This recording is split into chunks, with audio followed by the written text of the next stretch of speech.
Students, let's continue our topic circle.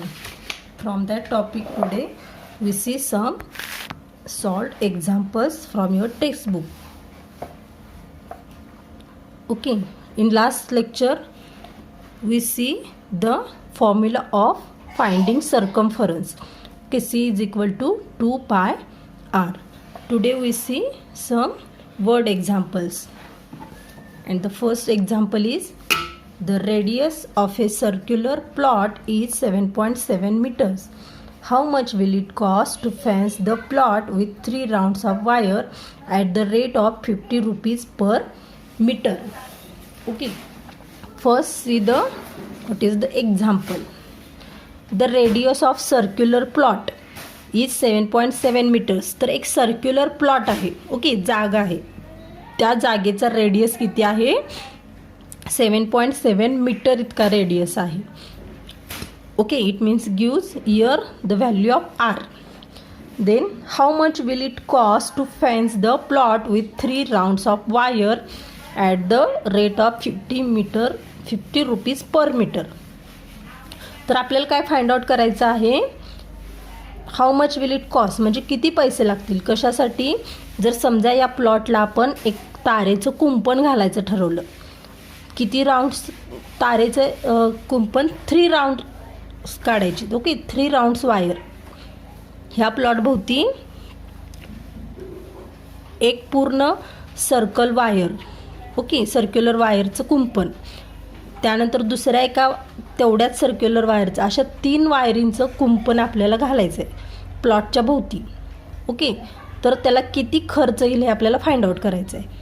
Okay, आलं लक्षात तुमच्या? सर्क्युलर प्लॉट आहे आणि त्या सर्क्युलर प्लॉटला to fence the plot with 3 rounds of wire, म्हणजे वायरीचे 3 राऊंड करायचेत, सर्क्युलर राऊंड त्या प्लॉट भोवती. त्याचं थोडक्यात आपल्याला कुंपण घालायचं आहे तारेचं, त्या वायरीचं. तर आपल्याला किती खर्च येईल हे आपल्याला फाइंड आउट करायचं आहे. ओके, तर आपल्याला रेडियस सांगितलेला आहे 7.7 मीटर आणि आपल्याला वायरचा रेट सांगितला आहे. किती वायरचा?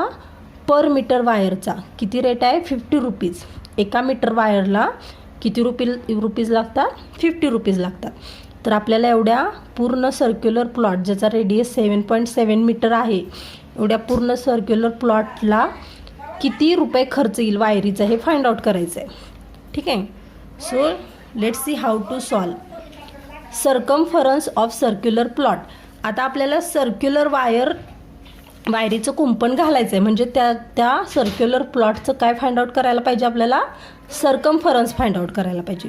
ओके, तर सपोज सर्क्युलर प्लॉट आहे, तर त्याचा वायरीचं कुंपण घालायचं, तर त्याचा आपल्याला काय फाइंड आउट करायला पाहिजे? पहिल्यांदा आपल्याला त्याचा सर्कम्फरन्स फाइंड आउट करायला पाहिजे. Suppose this is a circular plot. तर ह्या सर्क्युलर प्लॉटला आपल्याला असे 3 वेढे द्यायचे आहेत सर्क्युलर वायरचे. ओके, 1 2 3. ओके, असे 3 वेढे देऊन आपल्याला हे कुंपण घालायचं आहे या सर्क्युलर प्लॉटला. ठीक आहे. तर त्यासाठी आपल्याला काय फाइंड आउट करायला पाहिजे? हा एरिया किती आहे, म्हणजे त्याचा सर्कम्फरन्स किती आहे सर्क्युलर प्लॉटचा, हे फाइंड आउट करायला पाहिजे. So circumference of A circular plot we can find out by using a formula, and the circumference is equal to 2 pi r. So is equal to 2 into the value of pi is 22 upon 7. Okay, this is a value of pi, and the value of r is given here 70.7 meter. So we find the circumference of circular plot 48.4. हे जर आपण solve केलं तर आपल्याला किती circumference मिळाला त्या circular प्लॉटचा? 48.4. Okay, now length of wire required for 1 round of fencing is equal to 48.4 metre. म्हणजे जेवढा सर्कम्फरन्स असेल तेवढी वायर लागणार आपल्याला. तर एक राऊंड पूर्ण करायला वायरीचा किती लेंथची वायर लागेल आपल्याला? 48.4 मीटर इतकी वायर लागेल. ओके, बाय ऑफ फेन्सिंग म्हणजे कुंपणासाठी 48.4 मीटर. अशा किती वायरींचं कुंपण करायचं आपल्याला, 3 वायरींचं कुंपण करायचं आहे. So cost of 1 round of fence is equal to length of wire into cost per metre. ठीक आहे, तर एवढी टोटल वायर एका राऊंडसाठी लागणार आहे. त्याला आपण जर कॉस्ट ऑफ पर मीटर किती रुपये आहेत, 50 रुपीज आहेत. त्यानं जर आपण मल्टिप्लाय केलं तर आपल्याला टोटल रुपीज किती लागतील हे लक्षात येईल. तर 48.4 मल्टिप्लाय बाय 50. तर एका राऊंडसाठी आपल्याला किती रुपये खर्च येईल, 2420 रुपीज एका वायरीचं एक राऊंड पूर्ण करायसाठी. असे किती राऊंड आपल्याला करायचे आहेत वायरीचे, 3 राऊंड. म्हणजे परत आपल्याला ह्या आलेल्या अमाऊंटला 3नं मल्टिप्लाय करायला पाहिजे. So cost of 3 rounds of fencing is equal to 3 into 2420 is equal to 7260 rupees. आलं लक्षात. जर सर्क्युलर प्लॉटचा रेडियस दिला असेल आणि 1 मीटर वायरची किंमत दिली असेल, त्याच्यावरून आपण काय फाइंड आउट केलं, 3 राऊंड्स वायरीचे 3 राऊंड्स आपल्याला राऊंडचं कुंपण करायला किती रुपये लागतील हे फाइंड आउट करू शकतो आपण. तर रेडियसवरून आधी आपण सर्कम्फरन्स फाइंड आउट केला. त्यानंतर सर्कम्फरन्सवरून आपण एक राऊंड वायरला एक राऊंड मारायला किती वायर लागेल ते फाइंड आउट केलं. त्याच्यावरून त्याची कॉस्ट फाइंड आउट केली. पर मीटर कॉस्ट दिले, त्याच्यावरून आपण टोटल कॉस्ट फाइंड आउट केली. आणि असेच अजून 3 राऊंड करायसाठी किती रुपये लागतील हे एका राऊंडच्या कॉस्टवरून आपण 3 राऊंडचे किती कॉस्ट होईल ही फाइंड आउट केलं. Okay, let's see one more example.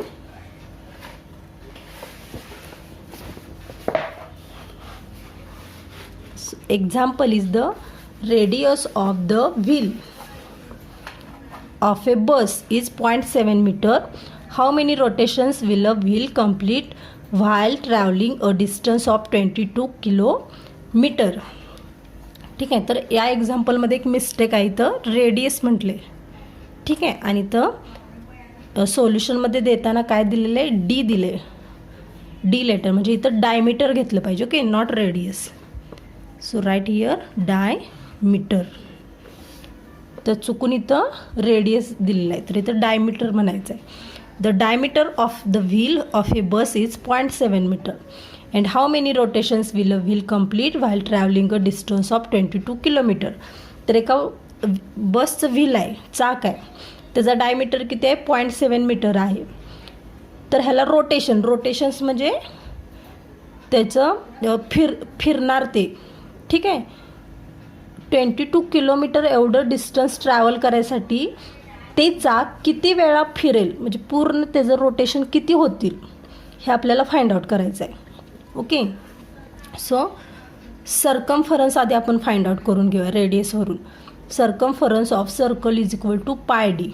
Okay, is equal to 22/7 into 0.7 and it gets 2.2 metre. So circumference of this circle means this circular wheel. ह्या बसच्या व्हीलचं सर्कम्फरन्स किती असणार आहे, 2.2 metre. Okay, when finding the ratio of like terms their units must be the same. Okay, ज्यावेळी आपण एखादा ratio find out करतो सिमिलर टर्मचा, म्हणजे समजा आपल्याला आता ह्याचा रेशो घ्यायचा आहे डिस्टन्स आणि सर्कम्फरन्सचा, तर त्यांचे युनिट्ससुद्धा कसे पाहिजेत, सिमिलर पाहिजेत. Okay, they will be in similar units. Okay, म्हणून काय केलं आहे बघा, आता इथं हे डिस्टन्स दिलं आहे किलोमीटरमध्ये आणि रेडियस दिलेला आहे, डायमीटर दिलेलं आहे मीटरमध्ये. तर आपण काय करूया, आता हा सर्कम्फरन्स जो आपण फाइंड आउट केला आहे मीटरमध्ये, त्याचं कन्वर्जन आपण किलोमीटरमध्ये करूया, किंवा डिस्टन्सचं कन्वर्जन आपण मीटरमध्ये करूया, म्हणजे दोन्हीचे युनिट्स काय होतील, सिमिलर होतील. So 22 kilometre is equal to 22 into 1000 is equal to 22,000 metre. म्हणजे हे आपण कन्वर्जन केलं, 22 किलोमीटरचं मीटरमध्ये कन्वर्जन केलं आणि इट गेट्स 22,000.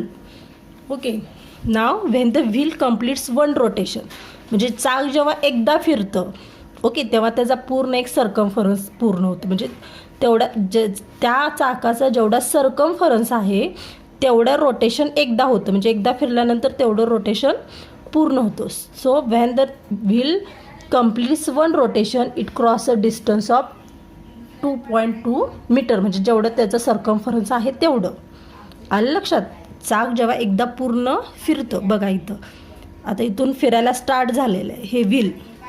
ओके, मग ज्यावेळी हा पूर्ण फिरून परत ह्या जागी येतं त्यावेळी त्याचं काय होतं, पूर्ण एक सर्कम्फरन्स कंप्लीट होतं त्याचा. Okay, it cross a distance equal to its circumference. See this figure. Okay, so one rotation is equal to one circumference and it is equal to 2.2 meter. ठीक आहे, one rotation is equal to one circumference is equal to 2.2 meter. So we get the ratio of distance to the circumference. Total number of rotations is equal to, मग जेवढे total number of rotations असतील ते जर find out करायचं असेल आपल्याला तर distance divided by circumference करायला पाहिजे. So distance is 22,000 metre upon circumference is 2.2 metre. When we solve this we get a 10,000. So a wheel completes 10,000 rotations to cover the distance of 22 kilometre. ठीक आहे, म्हणजे एवढं रोटेशन्स त्याला लागतील. किती? 10,000 rotations त्या व्हीलनं, बसच्या व्हीलनं कंप्लीट करायला पाहिजेत, किंवा कंप्लीट करल तो इतके रोटेशन्स ते चाक घेईल त्यावेळी त्यानं किती डिस्टन्स कवर केलेला असेल, 22 किलोमीटर डिस्टन्स त्या बसनी कवर केला असेल. ठीक आहे, now we have to stop here and we can solve the practice set 42. Okay, bye.